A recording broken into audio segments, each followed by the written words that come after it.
Согуш жылдары фронтта кызмат өтөгөн аялдар, өспүрүм балдар жана кемпир жаш улгайган аксакалдар оор мезгилди башынан өткөрүшкөн. Абдулхамид Мансуровдон өспүрүм курагыда дал ушул мезгилге туура келген. Ал кезде 17 жашта болгон. Ошол учурда аскерге чакыруу келип 10 күн жол жүргөнүн эскерди.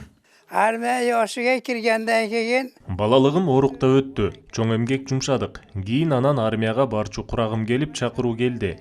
Дароо эле фронтко бара турган болуп, алдын ала даярдыктан өттүк. Бирок биз сапар алган убакта жеңиш жарыяланып, согуш таасына кирбей артка кайттык.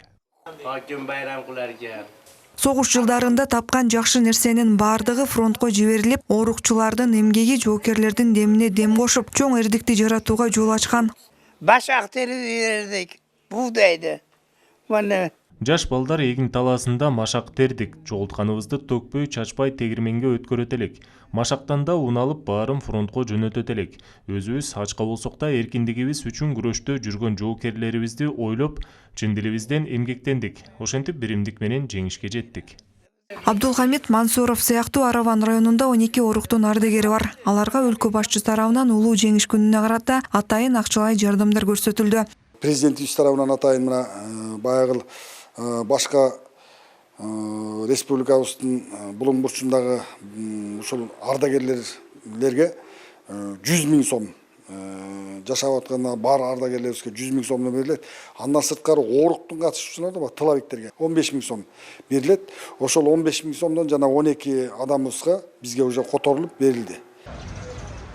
Араван районунда жеңиш аянты бар. Анда Азамкан Сейдахматов аты ыйгарылган Т-34 танкасы орнотулган. Кезинде Сейдахматов Араван кыштагында 22 партиязды жетектеп турганда Чарбанын атынан Москвага танка жиберген. Анын көзү өткөндөн кийин танкага ысым ыйгарылганын айтышат.